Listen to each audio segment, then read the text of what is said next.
want to read a section from my book, Living the Wisdom of Bhakti, and this is a chapter, it's the first chapter, called Maya Will Test You. And in the beginning of the chapter, it talks about how, obviously, Maya will look for our weaknesses, and that, you never really know where she's going to come from and how she's going to get you. You might think, okay, I've been through every test, but then she finds another spot because she's always looking for a weakness.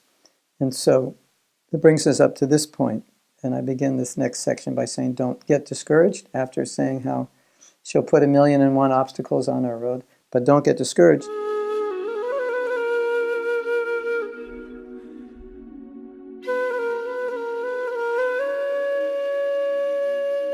Maya is simply doing her job. This is all part of Krishna's plan.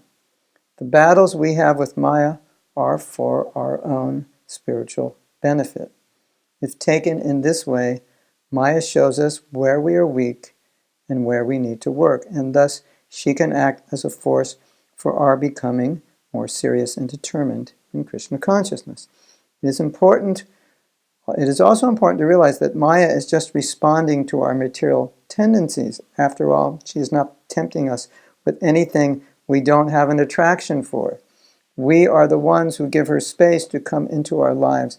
But by frustrating our attempts at enjoyment, she can teach us great lessons if we care to learn. So I think the important thing that I wanted to discuss was this point, how she is tempting us with our own material tendencies. So turn that around, and we would say, well, if I don't have material tendencies or very strong material tendencies, there's no bait. I'm not giving her any bait, so there's nothing for her to allure me with. So we say, Maya is very strong. Krishna's not. We say it, Krishna says it. But what does that mean?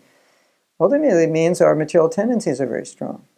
And it also means, as Prabhupada said, our will, our purpose to be Krishna conscious is not strong. And to the degree the will is weak, to the degree the attractions are there, Maya is strong. Because obviously, if the attraction is there, that's the bait, and that's where she can work on us.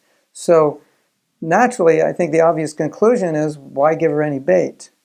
And so every weak tendency is a bait. Every weak tendency, unhealed, undealt with, is a call for Maya and saying, here is a spot where you can hurt me. When Prabhupada would have debates with people, he would make a point, and if they tried to wiggle out of the point, he would stay on the point. And he said, it's like wrestling. You find the weakness, the pressure point, you put here, and then the body goes down, and you just stay there, and then the person can't do anything. So Maya's a bit like that, but the point is, why should we give her pressure points?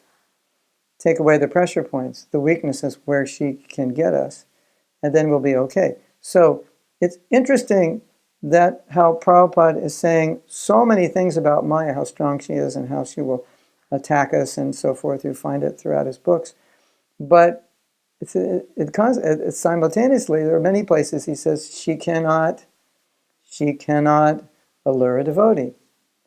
So it's apparently contradictory things. How are both of these going on? Well, as we're saying, if you give her that space, if you allow that weakness to fester within you, then you're giving her that weakness that, it's like your spiritual immune system is weak, so she can come and attack.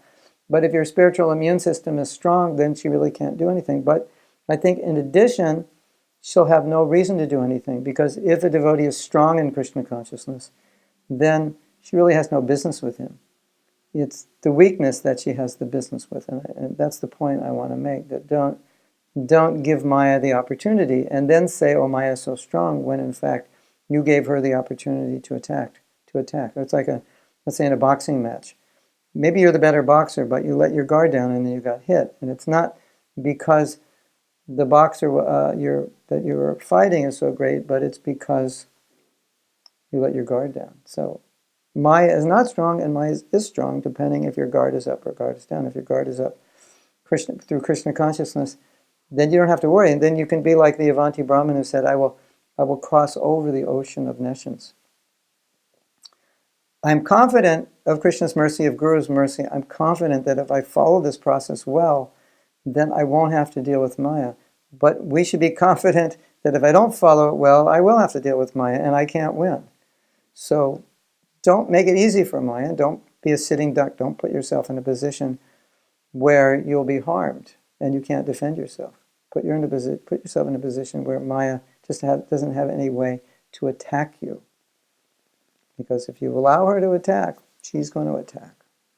Hare Krishna.